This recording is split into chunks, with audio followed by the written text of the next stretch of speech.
अस्सलामुअलैकुम दोस्तों उम्मीद है कि आप सब खैरियत से होंगे। दोस्तों आज के इस वीडियो में हम असिस्टेंट लाइनमैन ALM BPS 7 का जो टेस्ट NTS ने कंडक्ट करवाया जो कि NTTC वापडा की एक पोस्ट का टेस्ट है, इसको हम थोड़ी देर डिस्कस करेंगे। स्टेप बाय स्टेप क्वेश्चंस को हम देखेंगे और इसको सोल्व करने की कोशिश करेंगे। इसी तरह से जो न्यूमेरिकल्स होंगे उसका प्रॉपर सोल्यूशन जो है वो प्रोवाइड किया जाएगा और डिस्कस किया जाएगा और देखा जाएगा कि NTS ने जो टेस्ट लिया है अभी लेटेस्ट वो किस टाइप का है, उसका डिफ़िकल्टी लेवल क्या है और कौन से टॉपिक्स को जो है उसने टेस्ट में जो है वो टच किया है, ताकि आप उन टॉपिक्स जो है वो थोरोली प्रिपेयर कर लें और जो फर्दर आपके जो टेस्ट रिमेनिंग है उनमें आप इम्प्रूवमेंट लेके आएँ और जो है वो इस पोस्ट को सिक्योर करें। तो वीडियो शुरू करने से पहले आपसे गुजारिश है कि आप चैनल को सब्सक्राइब कर दें और साथ साथ बेल के आइकन पर भी क्लिक कर दें ताकि नेक्स्ट वीडियोज़ जो हैं उनके नोटिफिकेशन आपको मिल जाए। तो चलिए वीडियो को बाकायदा स्टार्ट करते हैं। सबसे पहले इस पोस्ट के जो फैक्ट्स एंड फिगर्स है उनकी तरफ एक नज़र दौड़ाते हैं, देखते हैं कि ये पोस्ट जो है इसका स्केल क्या है और कौन से बेनिफिट्स जो हैं वो इस पोस्ट के साथ एसोसिएटेड हैं।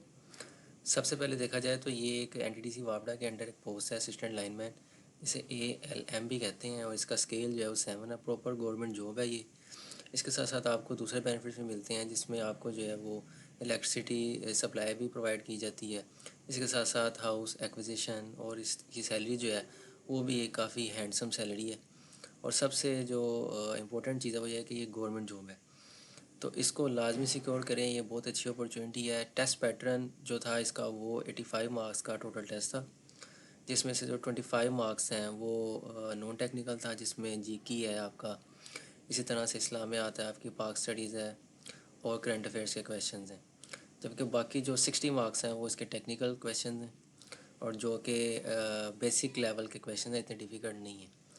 तो इन टॉपिक्स को आप लाजमी देखें और थोरली क्वेश्चन बाय क्वेश्चन हम इस वीडियो में चलेंगे और देखेंगे कि किन टॉपिक्स को जो है वो NTS ने टच किया है और उन्हीं टॉपिक्स को आपने फ़र्दर एक्सप्लोर करना है अपने एंड पे और फिर आपने जो है फ़र्दर टेस्ट में अपीयर होना है। किसी भी टाइप का टेस्ट हो आप इस वीडियो को लाजमी देखें क्योंकि NTS जो है मोस्टली क्वेश्चन रिपीट करता है, तो ये आपके लिए काफ़ी हेल्पफुल हो सकते हैं आगे जाके। और ये लेटेस्ट टेस्ट है, तो लेटेस्ट टेस्ट के जो क्वेश्चंस होते हैं वो काफ़ी जो है वो इम्पोर्टेंस रखते हैं आने वाले टेस्ट में, क्योंकि वो लेटेस्ट होते हैं, वही NTS जो है ना वो रिपीट करने की ट्राई करता है।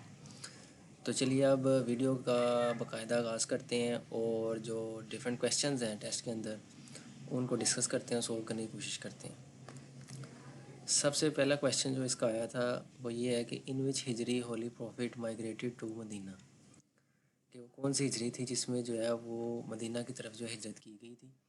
वो 13th हिजरी है। नेक्स्ट क्वेश्चन है द शॉर्टेस्ट सूरा ऑफ कुरान इज़, तो कुरान पाक की जो शॉर्टेस्ट सूरा है वो सूरा कौसर है। नेक्स्ट क्वेश्चन था द मीनिंग ऑफ असर इज़, असर का मतलब क्या है, तो इसका मतलब था इरा, जो दौर को भी कहते हैं और ज़माना, तो इरा इसका राइट आंसर है। नेक्स्ट क्वेश्चन था who was the companion of holy prophet at the time of migration to Medina, तो माइग्रेशन के वक्त जब वो सफ़र कर रहे थे मदीना की तरफ तो कंपेनियन साथी कौन था उसके उनके साथ, तो हज़रत अबू बकर सदीक़ रज़ी अल्लाह अन्हु थे। नेक्स्ट क्वेश्चन है the rating of transformer is expressed in, जो ट्रांसफार्मर आप देखते हैं गली मोहल्लों में लगा भी होता है, इसकी रेटिंग किस में एक्सप्रेस की जाती है, इसको मेजर किस में किया जाता है, इसकी कैपेसिटी अगर आपने किसी को बतानी हो तो क्या कहते हैं, तो इसका जो है मेजर करने की जो यूनिट है वो KVA है। किसी को अगर बताना हो कि आपने ट्रांसफार्मर कितना बड़ा है या क्या साइज़ है उसका, तो उस के साथ जो यूनिट लगता है वो KVA है, जैसे 500 KVA, 600 KVA, इस तरह। नेक्स्ट क्वेश्चन था हज़रत जिब्राइल परफॉर्म द ड्यूटी ऑफ, तो ये किस टाइप की ड्यूटी परफॉर्म किया करते थे, ये मैसेंजर थे। नेक्स्ट क्वेश्चन था the capital of France is, France का क्या कैपिटल है, पेरिस। अच्छा ये जो कैपिटल्स हैं ना डिफरेंट कंट्रीज़ के, ये बहुत इंपॉर्टेंट है। अगर आप टेस्ट में बिना प्रिपरेशन जा रहे हैं और आपको जो डिफरेंट कंट्रीज़ हैं उनके कैपिटल की आपने प्रिपरेशन नहीं की तो इसमें से लाजमी एक दो क्वेश्चन आ जाते हैं, तो इस पोर्शन को आपने लाजमी टच करना है और सारे कैपिटल्स को जो है ना आपने मेमोराइज़ कर लेना है। नेक्स्ट क्वेश्चन है नमाज जनाजा इज़, ये किस टाइप का होता है, ये नमाज किस टाइप की है, फ़र्ज़ है, सुन्ना है और क्या है, तो ये बेसिकली फ़र्ज़ कफ़ाया है। नेक्स्ट है largest mammal animal in the world is, सबसे बड़ा जो मैमल एनिमल है वो ब्लू व्हेल है।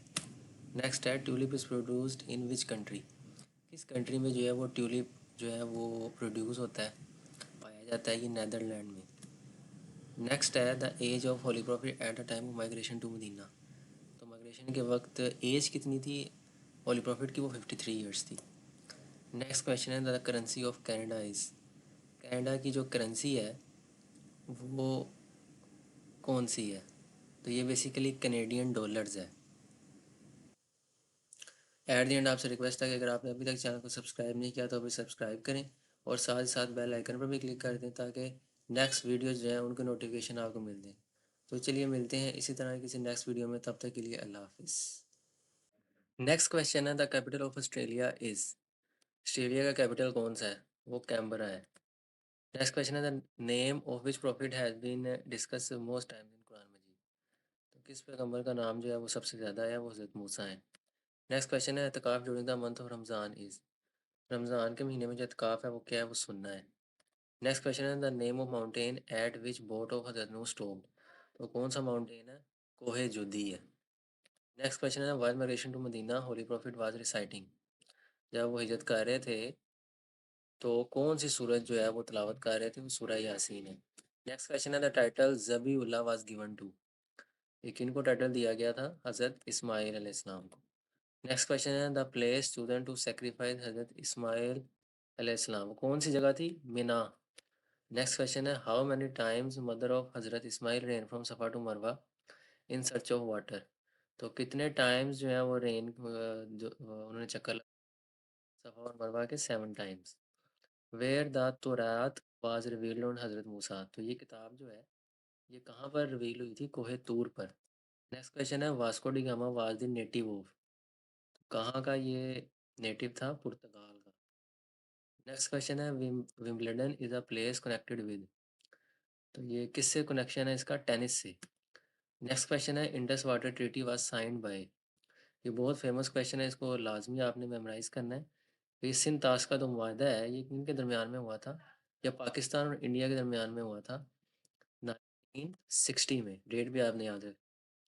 नेक्स्ट क्वेश्चन है which of the following crop required maximum amount of water, किस फसल को सबसे ज़्यादा पानी चाहिए होता है? तो ये शुगर कैन है। नेक्स्ट क्वेश्चन है ऑन 29 मई 1988 ज़ियाउल हक डिसमिस द गवर्नमेंट ऑफ, तो मोहम्मद खान जनोजा की गवर्नमेंट को जो है ना इसने डिसमिस किया था।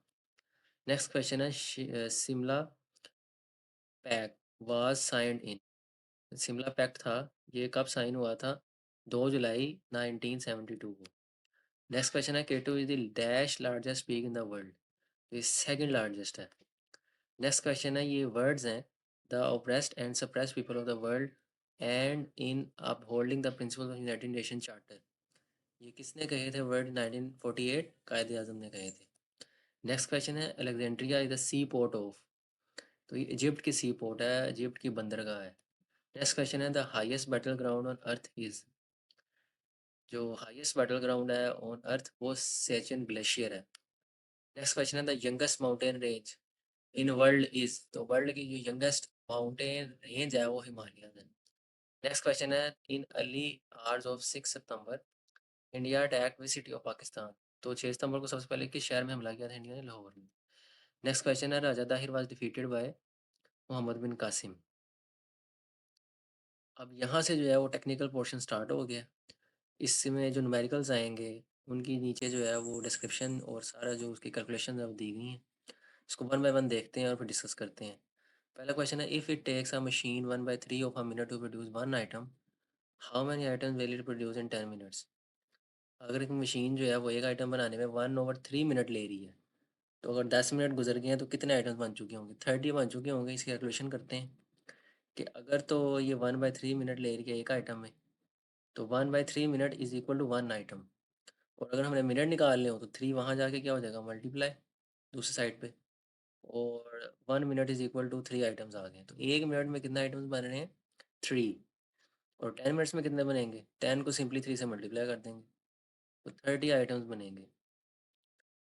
नेक्स्ट क्वेश्चन है if 2x plus y is equal to 5 then 4x plus 2y equal to, तो ये आपको एक इक्वेशन दी गई है और कहा गया है कि नेक्स्ट जो है आप कैलकुलेट करें। तो सिंपली आपने जो है इसको 2 से मल्टीप्लाई कर देना है। जैसे ये देखें, ये सोल्यूशन में आपने 2 से पूरी इक्वेशन को मल्टीप्लाई किया, ये 2 to the 4 हो गया और ये 2 1 the 2, तो ये बेसिकली 4x प्लस 2y हो गया। जब आपने इस साइड को मल्टीप्लाई किया तो दूसरी साइड को भी मल्टीप्लाई करेंगे, दूसरी साइड पे क्या है 5, तो 5 क्रॉस 2 10, तो 4x plus 2y equal to 10। बहुत सिंपल एमसीक्यूज है। नेक्स्ट क्वेश्चन है if x varies inversely as y and x is equal to 4 when y is equal to 6 when x is equal to 3 then find the value of y।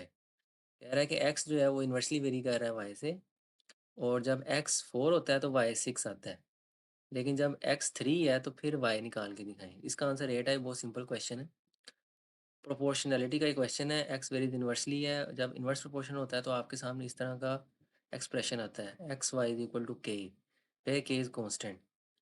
यहाँ पर आप देखेंगे x equal to 4 and y is equal to 6। Simply इन दोनों को यहाँ put करेंगे, के की वैल्यू आ जाएगी 24 की, राइट। उसके बाद नेक्स्ट जो है आपने अपनी जो मिसिंग वैल्यू है वो कैलकुलेट कर लेनी है। अब आपको एक्स इक्वल टू 3 दिया है, के भी आपको पता चल गया, आपने सिर्फ वाई निकालना है। तो y इज इक्वल टू क्या आएगा, y इज इक्वल टू के डिवाइडेड बाई एक्स। यहाँ पे मल्टीप्लाई हो रहा है, यहाँ आके क्या हो जाएगा डिवाइड। तो y is equal to K over X है, मल्टीप्लाई नहीं है। y is equal to K over X, तो ये simply y is equal to 24/3। 24 के है और जो x है वो 3 है, तो simply 24/3 is equal to 8। Very simple. Next question है if average of 5 numbers is -10 and the sum of its 3 numbers is 16, what is the average of other 2 numbers. 5 number हैं और उनकी एवरेज -10 है, और जो उसमें से 3 नंबर हैं उनको जब सम करें तो 16 आता है। तो अदर 2 नंबर्स की एवरेज बताएं। इसका आंसर है -33। किस तरह से नीचे सोल्यूशन आपको दिया गया ये देखते हैं। सबसे पहले ज्यूम करते हैं कि आपके पास 5 नंबर्स हैं और वो ये हैं। उन सबको जब हमने एवरेज किया तो सबको ऐड किया और डिवाइड बाय 5 किया तो एवरेज आ गई, और वो एवरेज दी गई है आपको क्वेश्चन में कितनी है, -10। सिंपली ये इक्वेशन आ गई आपके सामने। उसके बाद आपने ऊपर क्वेश्चन में देखा तो उन्होंने लिखा हुआ है कि 3 नंबर्स का सम 16 है। तो लेट्स से कि उनके जो 3 नंबर्स हैं a प्लस बी प्लस सी, तो ये 16 आपने यहाँ पे एक इक्वेशन जो है वो जनरेट कर ली। और फिर अब यहाँ भी देख सकते हैं कि ये 3 चीज़ें हैं a प्लस बी प्लस सी, तो ये किसके इक्वल है, 16 के। तो ऐसे ही हमने यहाँ पर 16 लिख दिया, उसके बाद d e और divide by 5 equal to 10। Very simple. थोड़ा सा नीचे आए तो यहाँ पर जो है अब प्लस माइनस हो जाएगा। 16 यहाँ पर प्लस है, इस तरफ आके क्या हो जाएगा माइनस, और जब टोटल करेंगे तो और 5 भी नीचे डिवाइड हो रहा है। पहले 5 यहाँ आगे मल्टीप्लाई होगा 50 आ जाएगा, और 50 में 16 प्लस करेंगे तो 66 आ जाएगा। ठीक है, अब यहाँ पर यहाँ तक d प्लस ई है। हमें क्या चाहिए, एवरेज ऑफ अदर 2 नंबर्स। तो ये अदर 2 नंबर्स तो आपके सामने आ गए हैं, लेकिन इनकी एवरेज चाहिए। एवरेज के लिए क्या करेंगे, सिंपली 2 से डिवाइड। एवरेज का फॉर्मूला आता है addition of numbers divided by total number of quantities. तो ये 2 क्वांटिटीज़ हैं, सिंपली इनको जो है 2 पे डिवाइड कर दिया आपने। इस तरफ भी 2 पे डिवाइड कर दिया, इस तरफ भी 2 पे डिवाइड कर दिया, तो -33 आपका आंसर आ गया, right. Very simple. Next question है 25 is 125% of what number. 25 answer आता है अगर हम 125% किसका लें। तो वो जो है नीचे आपके सामने सोल्यूशन है कि 125% अगर हम 20 का लें तो आपके सामने 25 आंसर आ जाएगा। इसको आप कैलकुलेटर से भी चेक कर सकते हैं। नेक्स्ट क्वेश्चन है when x is subtracted from 20 and the difference is divided by 5 the result is 4 then the value of x is. Simply एक इक्वेशन आपको दी गई और कहा गया कि x की वैल्यू निकालें। तो नीचे एक्सप्लेनेशन में देखते हैं किस तरह से सोल्व करना है इसे। सिंपली ऊपर वो कह रहा है कि 20 में x में से अगर 20 माइनस करें और 5 पे डिवाइड करें तो 4 आता है। तो ऐसे ही हमने इसको राइट डाउन कर लिया और 5 को 4 से मल्टीप्लाई कर दी यहाँ पे, और फिर x की वैल्यू निकाल ली। तो 20 - 20 कितने होता है, 0। तो x 0 आ गया। Simple, very easy. Next question है the average of 29 scores is 50 and the average of first 14 scores is 49 and that of the last 14 scores is 45। Now what is the 15th score. अब वो कह रहा है कि ये मैं 2 एवरेज आपको दे रहा हूँ और जो बाकी हैं 15 स्कोर वो आपने आपने निकाल के दिखाने हैं मुझे। ये थोड़ा सा जो है वो ट्रिकी क्वेश्चन है, लेकिन ईजी है। चलें इसको एक्सप्लेन करते हैं। यहाँ सबसे पहले आपको ना 29 स्कोर्स की एवरेज दी गई है 50। तो उन 29 स्कोर्स को सम करके जब उसकी एवरेज निकलती है तो आपके सामने उनका टोटल सम आ जाता है। Total sum is equal to average multiply by total number of quantities. तो एवरेज भी आपको दी गई है, ये 50 एवरेज है, और टोटल नंबर ऑफ क्वांटिटीज़ कितनी है, 29 नंबर ऑफ स्कोर्स हैं। दोनों को मल्टीप्लाई कर देंगे तो ये 29 स्कोर्स का सम आ जाएगा। ठीक है, 1450। जस्ट लाइक दिस आपने सेकंड वाला भी कर लेना। 14 नंबर ऑफ स्कोर्स हैं और एवरेज 52 है। तो इन दोनों को जब मल्टीप्लाई करेंगे तो इन स्कोर्स का सम आ जाएगा टोटल, जो कि आ जाएगा 728। ठीक है, 1450 और 728। अब टोटल सम कितना हो गया? 686। 686 हो गया सम। ये 14 मल्टीप्लाई 49 किया और 14 मल्टीप्लाई 52 किया, तो ये कितना हो गया? 14 14। ठीक है, और जो टोटल है, टोटल भी हमने निकाला हुआ है, 29 स्कोर्स टोटल है और उनकी जो एवरेज है वो 50 है। तो टोटल भी मल्टीप्लाई किया तो टोटल का सम भी हमारे पास आ गया। 1450 टोटल का सम है, ये फर्स्ट 14 का स्कोर है, नेक्स्ट 14 का स्कोर है। ठीक है, ये और ये टोटल है। तो अब ये जो है टोटल, और ये जो हमें नीचे आपने कैलकुलेट किया, इनका भी टोटल कर लिया। ये टोटल 29 स्कोर्स का है और ये 14 14 का है। ठीक है, अब हमने जो रिमेनिंग है, लेफ्ट ओवर है, वो निकालना है। तो सिंपली क्या करेंगे, जो टोटल है उसमें से जो हमने कैलकुलेट कर लिया वो कर देंगे माइनस, तो बाकी जो सम रहेगा वो 15 स्कोर का होगा, तो वो 36 है। तो 36 इज द राइट आंसर। थोड़ा सा ट्रिकी क्वेश्चन है, लेकिन ये जो है आपको सारे इसके जो फिगर्स हैं वो दिए गए हैं, इनके अकॉर्डिंगली आपने पहले सम निकाल लेनी है और फिर जो है वो माइनस करके तो आपने रिमेनिंग का जो है स्कोर निकाल लेना है। ठीक है, नेक्स्ट क्वेश्चन है, what is the angle between two hands of the clock at 11 o'clock. 11 o'clock जब घड़ी में बजते हैं तो क्या एंगल होता है? 30 डिग्री का एंगल होता है। जो हर घंटे में जो एंगल बनता है घड़ी के, वो 30 डिग्री, हमेशा याद रखें। ये इंपॉर्टेंट एमसीक्यूज है। अगर 2 घंटे का है तो 60 डिग्री का एंगल बन जाता है। नेक्स्ट क्वेश्चन है, by selling a watch of 144 a man loses 10%, at what price it should sell to gain. कह रहा है कि एक आदमी है, वो घड़ी बेचता है तो 144 रुपीज़ की बेचता है, उसे 10% लॉस हो जाता है। वो कितनी प्राइस पे इसे बेचे कि उसे 5% गेन हो? तो यहाँ पर जो है, ये क्वेश्चन में थोड़ी सी आई थिंक मिस्टेक है, ये 1440 है। चलिए इसकी ना सोल्यूशन की तरफ जाते हैं, सोल्यूशन इंपॉर्टेंट है। सबसे पहले इसकी सेल प्राइस वो कह रहा है कि 1440 है, यहाँ पर आई थिंक ज़ीरो है, यहाँ पर ज़ीरो। नेक्स्ट है कॉस्ट प्राइस ऑफ वाट। आप उसकी कॉस्ट प्राइस निकालिए कि एक्चुअल उसकी प्राइस कितनी है, इतने इतने पे तो वो सेल कर रहा है ना। तो उसका फॉर्मूला है 100 डिवाइड बाई 100 माइनस लॉस। तो लॉस परसेंट उसने क्वेश्चन में दिए 10%, तो वो 10 इसमें ऐड करेंगे और मल्टीप्लाई सेल प्राइस, तो 1440 वो है। तो ये करेंगे तो 1600 आ जाएगी इसकी कॉस्ट प्राइस, राइट। अब कॉस्ट प्राइस आ गई तो हमने क्या निकालना है? प्रॉफिट। तो कॉस्ट प्राइस प्लस कितना प्रॉफिट क्वेश्चन में? 5%। तो इसी का 5% लेंगे और उसमें उसकी कॉस्ट प्राइस में ऐड कर देंगे, तो आपके पास टोटल जो है ना प्राइस आफ्टर प्रॉफिट आ जाएगी, जो कि 1680 है। तो क्वेश्चन में जस्ट ये 144 के बाद आपने जीरो जो है वो लाजमी मेंशन कर लेना। नेक्स्ट क्वेश्चन है, what is the least number that should be added to 78967 so that it is divisible by 77। तो कौन सा नंबर है वो? ऑप्शन में से आपने 35 सेलेक्ट करना है, क्योंकि वो अगर इसमें ऐड करेंगे ना और बाद में 77 पे उसको डिवाइड करेंगे टोटल अमाउंट को, तो फिर ये एग्जैक्टली डिवाइड हो जाएगा। नेक्स्ट क्वेश्चन है, how many different 4 student committee can be chosen from a panel of 12 students. आपके पास 12 स्टूडेंट्स हैं और कितने कॉम्बिनेशंस बन सकते हैं कि हर कॉम्बिनेशन दूसरे से डिफरेंट हो? तो ये 495 है, ये बेसिकली कॉम्बिनेशन का क्वेश्चन है। थोड़ा सा ट्रिकी क्वेश्चन है, हाई लेवल है ये। कॉम्बिनेशन का क्वेश्चन है, C stands for combination and 12 and 4 are its numbers. 12 number of students and 4 आपने कमेटी बनानी है 4 मेंबर्स की। इस ये जो है ना वो फैक्टोरियल आपको लेना पड़ता है इसके लिए। क्वेश्चन इसका जो है ना कैलकुलेटर में भी आपका होगा ऑप्शन, वहाँ से भी आप चेक कर सकते हैं, लेकिन मैं आपको यहाँ भी गाइड कर देता हूँ। सबसे पहले इसका अगर आपने ओपन करना है तो 12 फैक्टोरियल ऊपर आएगा, और उसके बाद नीचे डिवीजन में आपने जो है ना 4 फैक्टोरियल सेकंड क्वांटिटी डालनी, और फिर दोनों को माइनस करके जो है वो भी डालनी, उसका भी फैक्टोरियल आएगा, राइट। बहुत इजी है, फर्स्ट सेकंड एंड देन दोनों का माइनस। ये 12 4 और 8 आ जाएगा।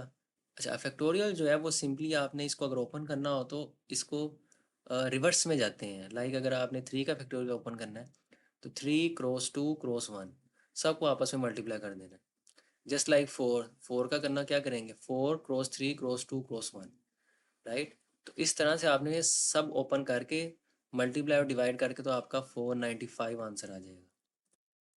नेक्स्ट क्वेश्चन है, the property of wire use for fuse making. Fuse बनाने के लिए कौन सी प्रॉपर्टी यूज होती है? कि वो जो वायर होती है ना वो लो मेल्टिंग पॉइंट रखती है, जिससे जो है अगर हाई करंट पास करता है तो वो मेल्ट हो जाती है। लेकिन इसकी रजिस्टिविटी बहुत हाई होती है ताकि आपका जो है पावर लॉस ना हो। नेक्स्ट क्वेश्चन है, in case of electrical shock what kind of aid should be provided to person. Electrical shock लगता है तो क्या करते हैं, स्ट्रिप वगैरह प्रोवाइड की जाती है, बैंडेज दिया जाता है, एंटी शॉक स्ट्रिप दी जाती है। नेक्स्ट क्वेश्चन है, common type of protection use in the lightning circuit. तो कौन सी प्रोटेक्शन कॉमन टाइप की यूज़ होती है, फ्यूज़ है वो। The basis of release in motor and generator, release basically काम करती है इलेक्ट्रोमैग्नेटिक फिनोमिना पे, तो मैग्नेटिक इफेक्ट यूज़ होता है। नेक्स्ट क्वेश्चन है, the amount of current measured through battery. तो वो किससे मेजर होता है करंट, एम मीटर से। इसको अम्पेयर मीटर भी कहते हैं, एम मीटर भी कहते हैं, करंट मीटर भी कहते हैं। नेक्स्ट क्वेश्चन है, the unit use for electrical power is. Electrical power का क्या यूनिट है, वाट। इस डिफरेंट जो यूनिट्स आपने लाजमी प्रिपेयर कर लेने हैं, ये जनरल नॉलेज में भी पूछ लेते हैं और ये टेक्निकल में भी पूछा जाते हैं। जैसे एनर्जी का है वो जाऊल है, रेजिस्टेंस का है ओहम है, इसी तरह से जो है वो मैस का किलोग्राम है, करंट का एम्पेयर है। तो ये डिफरेंट यूनिट्स जो है आपने लाजमी प्रिपेयर कर लेने हैं। नेक्स्ट क्वेश्चन है, which factor does not affect the resistance. तो कौन सा फैक्टर है वो रेजिस्टेंस जो है ना उस पर डिपेंड नहीं करती, वो प्रेशर है। नेक्स्ट क्वेश्चन है, what would be the effect on load if frequency is doubled.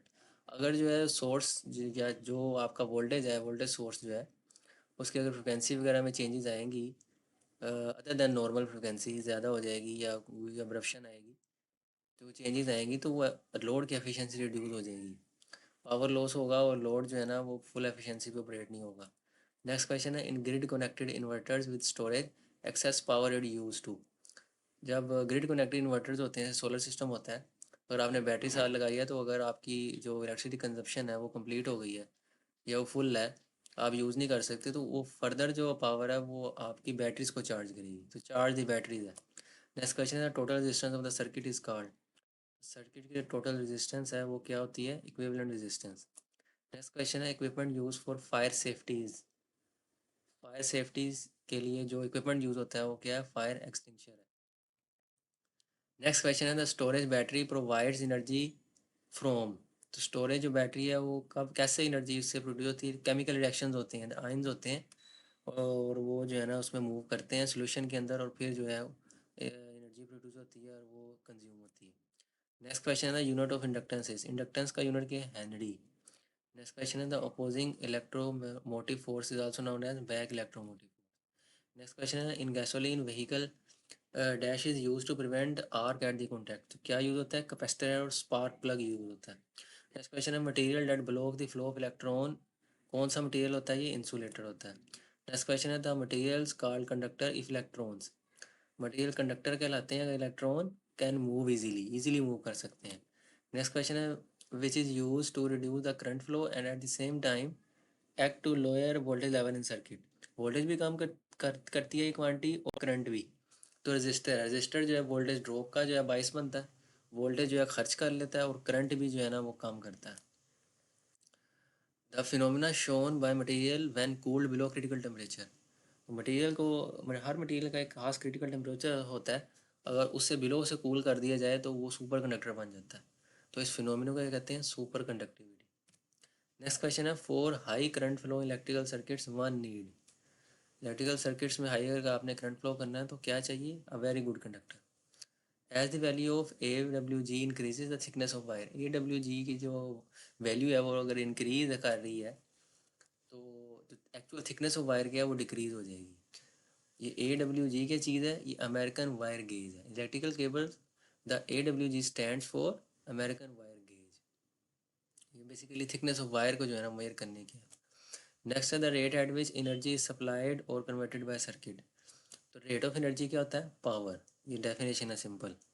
Next question है, in parallel circuit the charge that passes through one register will dash through the register. Parallel circuit में क्योंकि वो सब parallel में लगे हैं और multiple path जो हैं वो अवेलेबल हैं जाने के लिए, इसलिए जो एक पाथ चूज़ करेगा चार्ज वो दूसरे पाथ में से नहीं जाएगा, वो किसी और पाथ में से जाएगा, इसलिए विल नॉट पास इसका राइट आंसर है। नेक्स्ट क्वेश्चन है, why commutators and brushes are not recommended for high DC voltage generator. तो जो हाई डीसी वोल्टेज जनरेटर होते हैं उसमें कम्यूटेटर ब्रशेज जो है ना वो रिकमेंड नहीं किए जाते, वो इस वजह से क्योंकि वो स्पार्किंग जनरेट करते हैं और काफ़ी ज़्यादा वोल्टेज ड्रॉप हो जाता है। इस वजह से क्योंकि हाई डीसी जनरेटर आप यूज़ कर रहे हैं, आपको हाई डीसी वोल्टेज चाहिए, तो वो अगर वोल्टेज जो है वो लॉस हो जाएगा तो फिर आपका जो है ना वो यूज़फुल नहीं रहेगा जनरेटर, आपको हाई वोल्टेज चाहिए। इसीलिए जो है ना, इस पावर लॉस से बचने के लिए आपको जो है ये रिकमेंड नहीं किए जाते हाई डीसी जनरेटर वोल्टेज में यूज़ करने में। नेक्स्ट क्वेश्चन है, side by side resistors are connected in. Side by side अगर आपने रजिस्टर लगाई, इसका मतलब होता है कि आपने पैरेलल में लगाई है, मल्टीपल पाथ दिए हुए हैं। इसके साथ एक और इम्पोर्टेंट क्वेश्चन आता है, end to end resistors. End to end resistor का मतलब होता है कि आपने वो सीरीज में लगाई हुई है, एक ही पाथ है। नेक्स्ट क्वेश्चन है, विच store energy in the form of magnetic field. तो कौन सी चीज़ है जो मैग्नेटिक फील्ड की फॉर्म में एनर्जी स्टोर करती है, वो इंडक्टर है। इसके साथ ही एक इसका कंपेनियन क्वेश्चन है, वो भी अक्सर आता है कि विच store energy in the form of electric field. तो इलेक्ट्रिक फील्ड की फॉर्म में कौन करता है, कैपेसिटर करता है, ये आपने लाजमी याद रखना है। नेक्स्ट क्वेश्चन है, the strength of magnetic field is determined bye. Magnetic field जो है वो करंट कैरिंग कंडक्टर में से जब गुजरती है तो किस पे डिपेंड करती है, मैग्नीट्यूड ऑफ करंट पे। नेक्स्ट क्वेश्चन है, dash consist of two conductive plates separated by non conductive region. दो प्लेट्स लगी हैं और बीच में जो है नॉन कंडक्टिव रीजन है, या जो है वो आइसोलेशन है, इंसुलेटर है। तो वो क्या चीज़ क्या बन जाती है, वो कैपेसिटर बन जाता है वो। नेक्स्ट क्वेश्चन है, विच component conducts current in one direction. कौन सा कंपोनेंट है जो सिर्फ एक डायरेक्शन में करंट फ्लो कर सकता है, बाई डायरेक्शनल नहीं है, वो डायोड है। नेक्स्ट क्वेश्चन है, which of the following is an insulator material. Insulator कौन सा है, पोर्सिलीन है। नेक्स्ट क्वेश्चन है, battery of a vehicle is charge due to. तो ये पहले भी डिस्कस हुआ है कि बैटरी जो है ना वो किस फिनोमेना पे वर्क करती है, केमिकल इफेक्ट होता है, केमिकल रिएक्शंस होते हैं। नेक्स्ट क्वेश्चन है, before measuring the value of unknown frequency end voltage is must be. तो किसी भी क्वांटिटी को अगर आपने मेजर करना है with the help of oscilloscope या कोई मीटर शीटर है, और उसको आपने जो है ना चीज़ मेजर करने लगे हैं, तो सबसे पहले आपने उसकी कैलिब्रेशन करनी है, सेट करना है उसको कि इसके फ्रेम्स वगैरह, एक जो है बॉक्स कितने का है, उसके यूनिट्स, हर चीज़ आपने सेट करनी है, उसको कैलिब्रेट करना है। ठीक है, ताकि आप मेजर कर सकें। उसका जो है ना आपने यूनिट सेट करना है, उसकी वैल्यू सेट करनी है, थ्रेशोल्ड सेट करना है। तो ये आपको टाइम की सेटिंग करनी पड़ती है, वोल्टेज की, फ्रीक्वेंसी की और शेप की, कि आप किस टाइप की शेप देखना चाह रहे हैं। नेक्स्ट क्वेश्चन है, द रेटिंग ऑफ जनरेटर और ट्रांसफार्मर इज एक्सप्रेस्ड इन। ये केवीए में एक्सप्रेस किया जाता है, ये पहले भी डिस्कस हुआ है। नेक्स्ट क्वेश्चन है, the semiconductor component that can be used as switch और एम्पलीफायर। तो स्विच के तौर पर भी यूज़ कर सकते हैं और एम्पलीफाई भी कर सकते हैं हम इलेक्ट्रिकल क्वांटिटी को। तो ये ट्रांजिस्टर है। नेक्स्ट क्वेश्चन है, ohm law stated current is directly proportional to dash and inversely proportional to dash. तो ओहम लॉ बहुत फेमस लॉ है इलेक्ट्रिसिटी में। ये कहता है कि जो करंट है वो डायरेक्टली प्रोपोर्शनल है वोल्टेज के, जितना वोल्टेज देंगे उतना करंट आएगा। और इनवर्सली प्रोपोर्शनल रेजिस्टेंस के, रेजिस्टेंस जो है ना वो रोकेगी। नेक्स्ट क्वेश्चन है, the voltage which is use to control the voltage produce at the output of alternator. तो ये कौन सा वोल्टेज इक्विपमेंट है या आपके पास कंपोनेंट है इलेक्ट्रिकल, जो कि अल्टरनेटर या जनरेटर के एंड पे वोल्टेज आते हैं उसको कंट्रोल करता है। ये रेगुलेटर होता है, ये हम अल्टरनेटर के एंड पे लगा देते हैं, उससे जो है ना हम आउटपुट वोल्टेज कंट्रोल करते हैं अपनी मर्जी के मुताबिक। नेक्स्ट क्वेश्चन है, circuit which offers little or no resistance in the flow of electron. तो कौन सा सर्किट होता है जिसमें रेजिस्टेंस तकरीबन जीरो होती है, शॉर्ट सर्किट होता है। बहुत फेमस क्वेश्चन है। और जो इनफाइनाइट रेजिस्टेंस या मैक्सिमम रेजिस्टेंस जो सर्किट शो करता है वो ओपन सर्किट होता है। नेक्स्ट क्वेश्चन है, liquid that conduct an electric current called. तो ऐसे लिक्विड जिसमें से करंट गुजर जाता है वो क्या होते हैं, इलेक्ट्रोलाइट होते हैं। इसमें क्या होते हैं कि आपके पास आयंस होते हैं और सोल्यूशन होता है। तो आयंस के अंदर केमिकल रिएक्शंस होते हैं और इस तरह से करंट पास करता है। नेक्स्ट क्वेश्चन है, the ability of material to resist the flow of electron. तो इस एबिलिटी को क्या कहते हैं, जिससे वो फ्लो ऑफ इलेक्ट्रॉन को रेजिस्ट करती है, रेजिस्टिविटी कहते हैं। नेक्स्ट क्वेश्चन है, residual current device is widely use in electrical circuit, it is use for shock safety. तो शॉक सेफ्टी से बचने के लिए बहुत कॉमन डिवाइस यूज़ होती है इलेक्ट्रिकल सर्किट्स में, आरसीडी। नेक्स्ट क्वेश्चन है, थर्मोकपल फाइंड्स एप्लीकेशन है। थर्मोकपल जो है बेसिकली वर्क करता है कि हीट जनरेट होती है इसके अंदर और वो फिर फर्दर जो है ना करंट बनाती है, जैसे इलेक्ट्रिक आयरन में यूज़ होता है। तो ये इलेक्ट्रिकल इंस्ट्रूमेंट्स में यूज़ होता है, इसका आंसर है इंस्ट्रूमेंट्स। नेक्स्ट क्वेश्चन है, always select dash range of current meter while measuring current of unknown wire. जब आपने किसी वायर में से करंट निकालना है तो आप उसको किस पे सेट करेंगे, मैक्सिमम पे ट्राई की जाती है कि सेट करें, ताकि अगर जो है वो करंट जो है अगर आपने मिनिमम पे सेट कर दी इसकी सेटिंग और करंट ज़्यादा हुआ तो आपका इक्विपमेंट डैमेज हो सकता है। इसलिए मैक्सिमम पे सेट किया जाता है, और अगर करंट जो है विद इन रेंज नहीं आ रहा, स्मॉल करंट है, तो आप उसकी कैलिब्रेशन बाद में चेंज कर सकते हैं। तो ये आपको मेरी तरफ से गुड लक। ये सारे टेक्निकल नोटिकल क्वेश्चन थे, ये मैंने आपसे डिस्कस कर लिए हैं।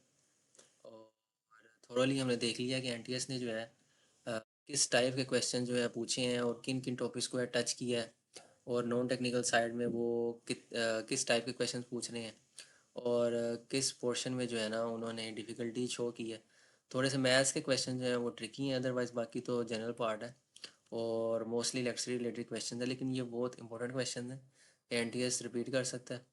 तो मेरी रिकमेंडेशन यही है कि इस वीडियो को थोड़ी देखें, लर्न करें और जो मैंने न्यूमेरिकल सॉल्यूशन जो हैं प्रोवाइड किए हैं उनको भी अपने हैंड से प्रैक्टिस करें और इन्हीं टॉपिक्स को फर्दर एक्सप्लोर करें और अपना नॉलेज इन्हेंस करें। उसकी तैयारी करने के बाद जो है आप फर्दर टेस्ट में जो आपके पेंडिंग है उनमें आप अपीयर हों और अपनी परफॉर्मेंस को इम्प्रूव करें ताकि आपके जो है सिलेक्शन के चांसेस बढ़ जाएँ।